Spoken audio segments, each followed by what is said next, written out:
right, looking at last example here. So we have the equation of a line is 12x plus ay minus b equals 0. If this same line has a slope of -3 and a y-intercept of 5, determine the values of a and b. Okay, so we haven't seen anything like this before, but that doesn't mean to say that we don't have the ability to solve this.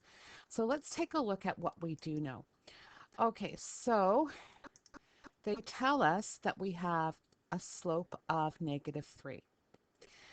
Well, first of all, I'm going to go back to the page that we just finished doing, which was back here, and remember what we had. We had slope. We had from the graph. Well, we don't have a graph in this case, so I'm going to assume we don't need that. Okay, we had, doesn't want to do it for us. We had the equation y equals mx plus b. That might be useful, and we have a table. Well, do you know what? We don't have a table right now. So I'm thinking we don't have a graph, we don't have a table. It could be this, or we have the last one where we have the formula, which is somewhere in here. There it is. We also have this formula. So I'm thinking that if I have to use something, it might be one of these two, or maybe both of them. So on the next page, that's what I'm going to put. I'm going to put that we may want to use. Okay, that doesn't mean to say we will use it, but we know that they're talking about slope. So we know we have y2 minus y1 over x2 minus x1. And we also know from slope that we have y equals m, which is our slope, x plus b. They also tell us that it has a y-intercept of 5. Okay, so y-intercepts. Okay, so we know that actually from this formula, y equals mx plus b, that is b would be our y-intercept. We also know y-intercept has the coordinate 0, b, right? 0 on the y-intercept. So we know that piece of information. So from the slope, I know this. I also know this. And then they've given me this big equation that has our a's and b's in it. So when I write it down, 12x plus ay minus b equals 0. Okay, first of all, let's look at slope first of all. Do I have 2 points? No, I maybe have this point, right? Because that point would be 0, 5, but that might not help me enough. If I use that for here, or even if I use it for here and here, I'm not sure whether that would help us solve A and B. So remember when we rearranged equations? I wonder what would happen if I rearrange this one. I know it's got A's and B's, but you guys are actually pretty good at rearranging formulas. So this is like a formula. So let's get y by itself. So that would be 12x, and I'm going to subtract ay from both sides. So I'd have 12x minus b equals negative ay. All right, so I almost have y by itself. All I have to do is I have to divide everything by the negative a. So that means this gets divided by negative a, and this gets divided by negative a, and of course this one. The reason we did that is so that the a's, negative a's cancel out. So I have y equals right here. So if I take that then and actually write it in the other way around, I'm going to flip the equation. So y equals 12 negative a x. Two negatives would be a positive ba.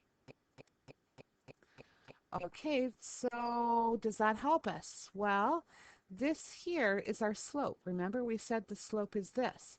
So using that information, I know that my slope from my equation has to be 12 over negative a. I also know that the slope that they told me has to equal -3. So I have -3 has to equal 12 over -a. Now this I should be able to solve because I can put the -3 over 1 and I can look at the relationship. What do I multiply 1 by to get, or -3 by to get 12? Well, I multiply by 4. So that means I should be able to multiply by 4 here. So that means 1 times a 4 has to equal our -a. Oh, well, just hold on. I think maybe I'm missing a sign here, right? Because this is positive 12. So I'd have to multiply by -4, right? So if I multiply by -4, that's how I would get a positive 12. So that would mean -4 has to equal our -a. So that means the positive a would have to be a positive 4.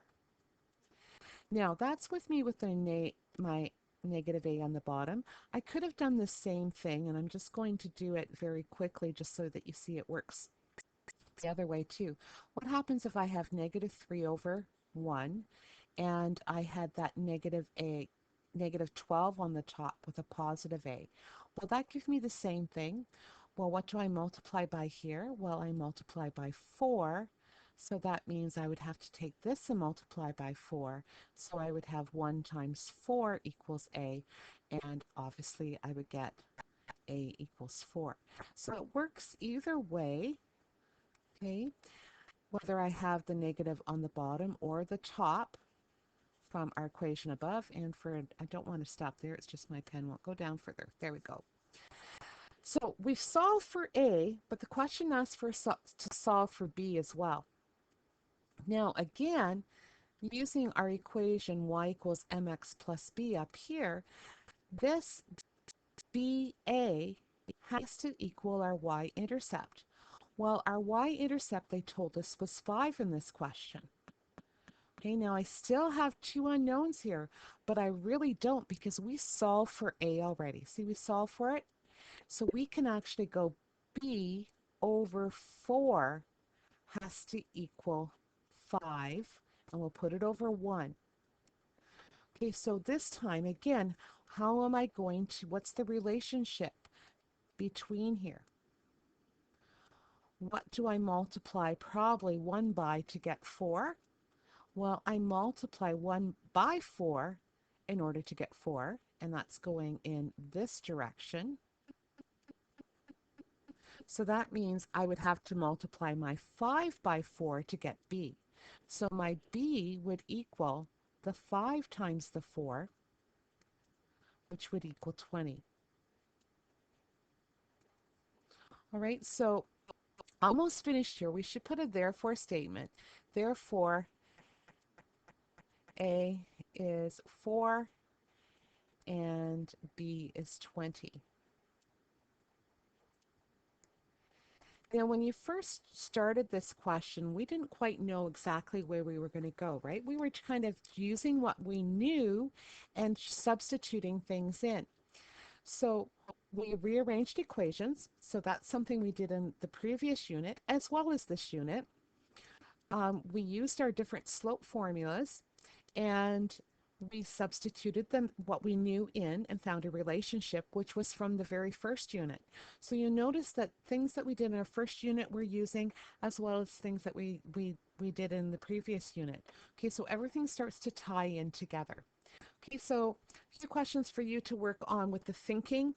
Most of them are from EQAO questions, and so that'll give you an experience of what they expect you to be able to do.